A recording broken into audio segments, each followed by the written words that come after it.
neste momento, Deus, através desta emissora, leva até você mais um programa de fé, com hinos, orações e uma palavra poderosa a seu favor. Fé para vencer o mundo. Somente crer, somente crer, tudo é possível, somente crer, somente crer, somente crer, tudo é possível, somente crer.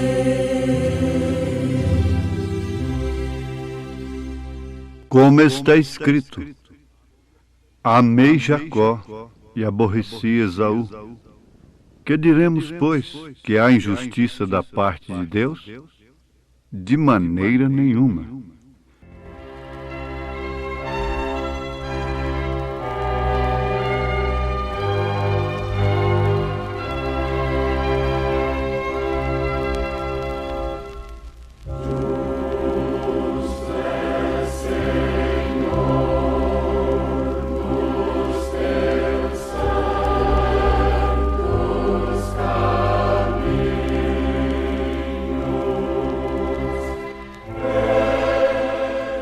Deus não tem nacionalidade, portanto, Deus não é brasileiro.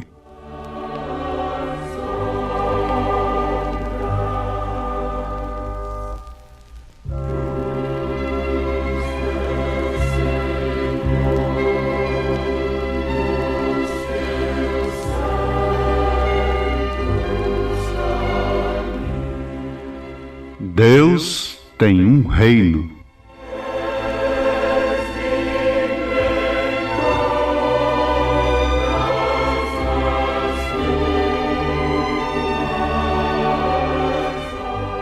Deus não tem netos, Ele é um pai.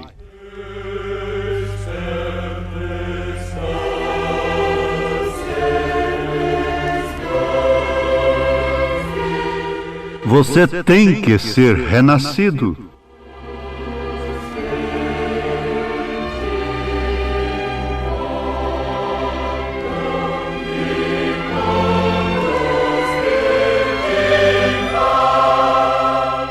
Ele é um rei justo.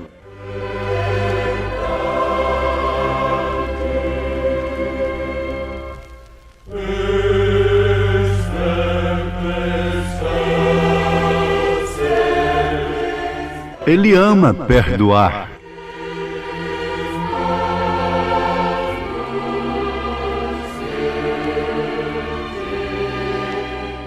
Gosta de oferecer uma oportunidade, a sua graça.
Graça é favor imerecido.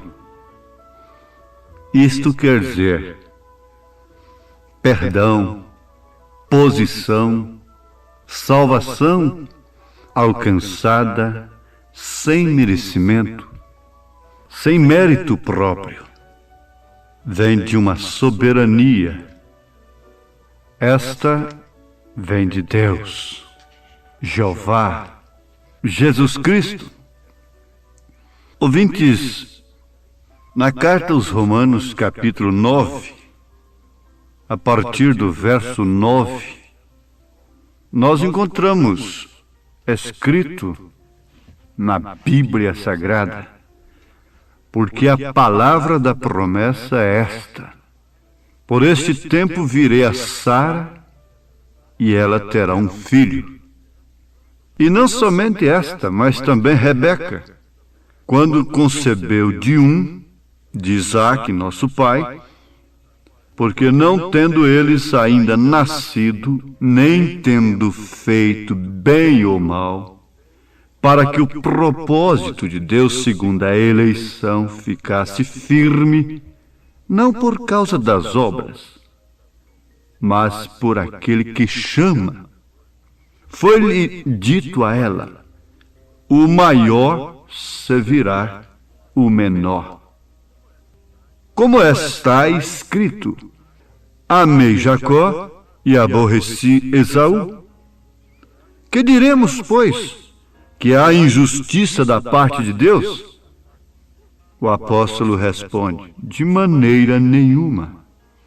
Pois diz a Moisés, note a soberania: compadecer-me-ei de quem me compadecer, e terei misericórdia de quem eu tiver misericórdia. Assim, pois, isto não depende do que quer, nem do que corre, mas de Deus que se compadece. Porque diz a Escritura a Faraó: para isto mesmo te levantei, para em ti mostrar o meu poder, e para que o meu nome seja anunciado em toda a terra. Não os meus nomes, o meu nome. Os apóstolos souberam qual é esse nome: do Pai, do Filho e do Espírito Santo. Quem está falando aqui é Jeová, do Velho Testamento. É o Jesus do Novo Testamento. Logo, pois, compadece-se de quem quer e endurece a quem quer. Amolece a quem quer e endurece o coração de quem quer. Ele endureceu o coração de Faraó. Foi Deus que endureceu. Foi Deus que endureceu o coração dos judeus para crucificarem a Cristo para a nossa salvação. Paulo continua: dir-me-ás então, por que se queixa ele ainda? Porquanto quem resiste à sua vontade? Quando Deus chama, quando Deus quer, quem poderá resistir à sua vontade? Mas, ó homem, quem és tu que a Deus replicas, fazendo interrogação? E por quê? E por que disto? E por que aquilo? Porventura a coisa formada dirá o que a formou: por que me fizeste assim? Há vasos de honra e vasos de desonra dentro de uma casa. Você precisa de todos eles. E os membros de menos honra, diz São Paulo, a eles damos mais honra. Você não quer ficar sem seus membros desonrosos. Pelo contrário, você dá mais honra, o que pouco se faz nesses dias. Agora, voltando ao assunto graça, favor imerecido, em síntese, favor imerecido, receber, alcançar uma coisa que não merece. Se tem um homem que não merece pregar a mensagem do século do profeta desta era, é este que vos fala. Isso é graça. Agora vamos lá. Desde que é imerecido, então coloca todos sem condição. E que diz Paulo na sua carta aos Romanos capítulo 3, verso 23? Porque todos pecaram e destituídos estão da glória de Deus. Todos. No tempo que Paulo escreveu isto, existiam sumos pontífices, homens que, quando falavam baseados na verdade do Velho Testamento. Quando um sacerdote abençoava, por exemplo, uma mulher, ainda que ela fosse estéril, ela daria à luz o filho. No caso de Ana, Eli, um homem que morreu por causa da má criação dos filhos. Quebrou o pescoço, mas ele foi quem falou a palavra a Ana. Vai-te em paz, Deus ouviu a tua petição. E desta palavra veio Samuel, porque o seu semblante mudou. Ela passou a comer, esteve com seu esposo e concebeu e deu à luz um profeta no qual Deus manifestou os 3 ofícios. Depois foi o povo, pela escolha natural, que quis 3 pessoas distintas: rei, sacerdote, profeta. Distintamente. Mas Deus exercia tudo isto numa pessoa só, em Samuel, como exerce tudo isto em Jesus Cristo. Isso não te esclarece? Para chegar até a graça, você tem que chegar nisto. Quem é este que perdoa pecados? Vai-te, perdoados estão os teus pecados. Melhor do que ninguém, eles, os sacerdotes, sabiam que somente Deus podia fazer aquilo. Agora, vem o desafio. Haveria acepção de pessoas?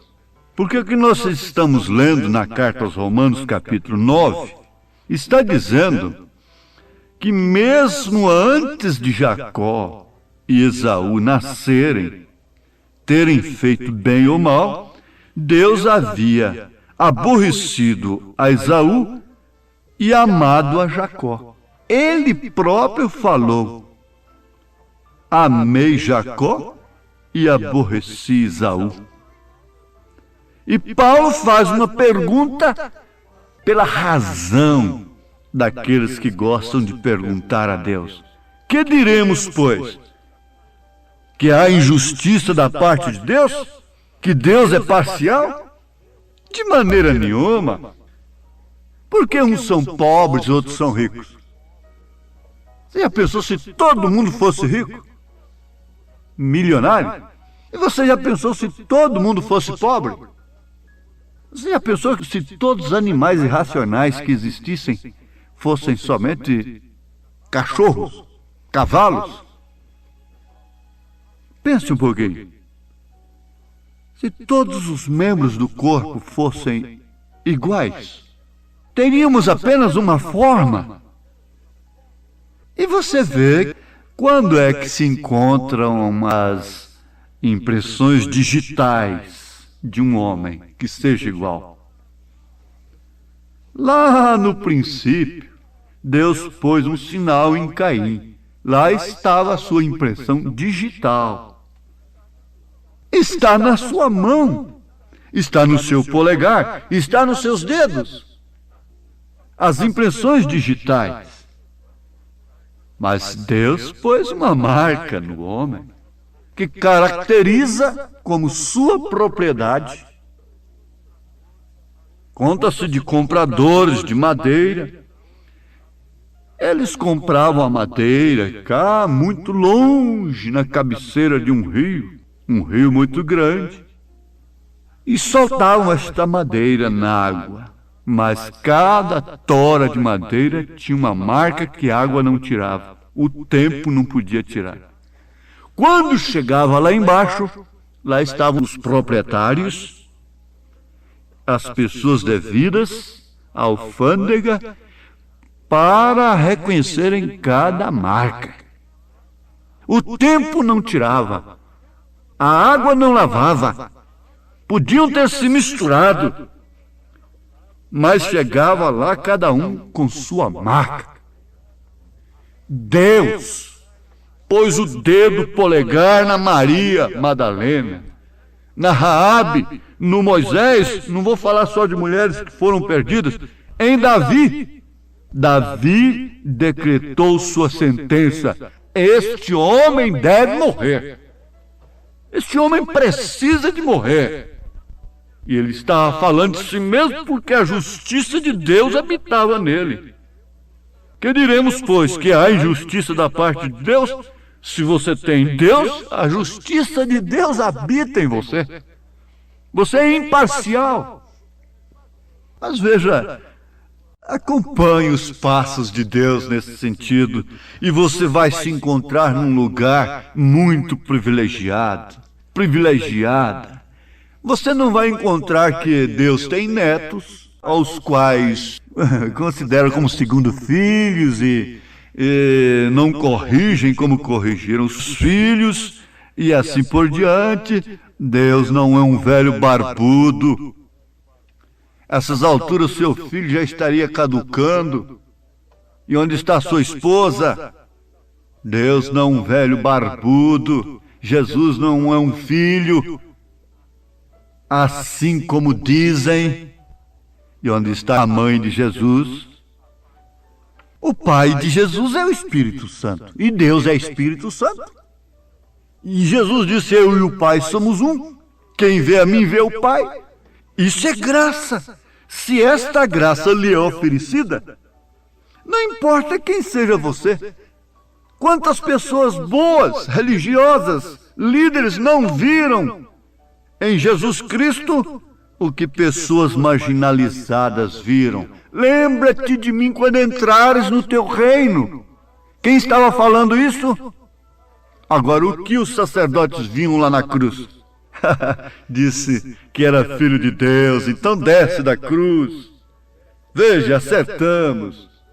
Crucificamos um embusteiro, um salteador.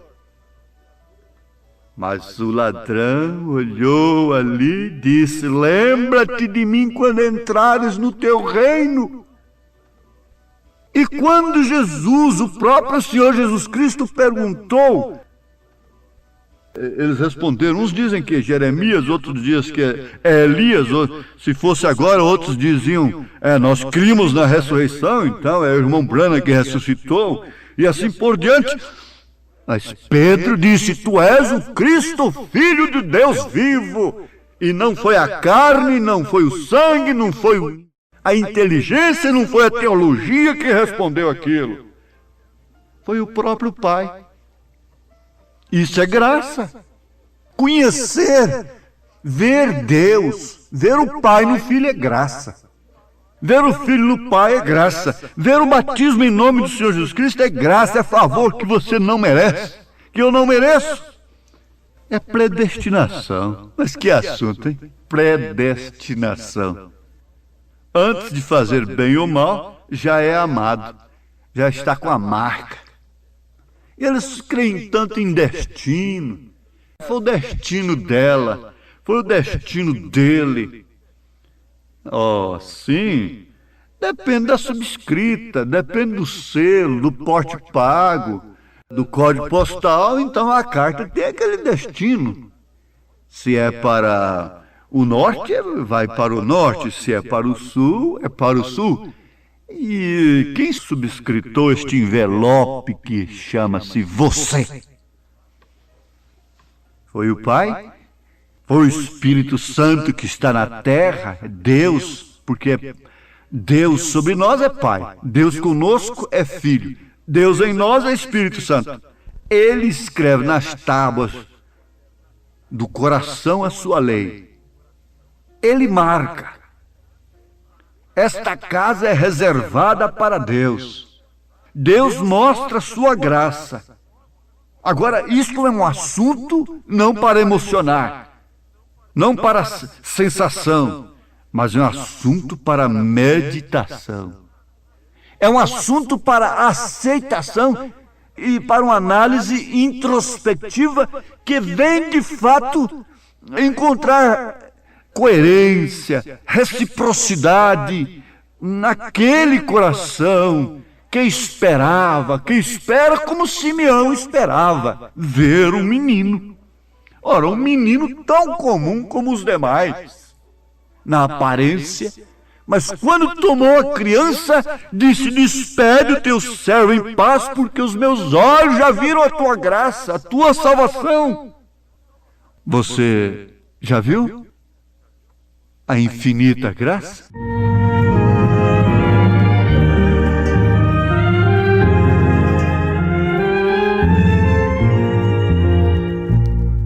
Conforme a tua infinita graça, ó Pai, perdoa a minha transgressão, faz-me sentir mais uma vez a graça e dá-me tua paz ao coração. Mas uma vez Receba agora, pela fé, isto que você está crendo. Você tem o que você crê. Neste momento, perdão dos seus pecados e qualquer outra coisa que esteja dentro do plano da graça, em nome de Jesus Cristo. Não importa se você mereça ou não, Deus te abençoe com o que você crê nesse instante. Em nome de Jesus Cristo. Amém.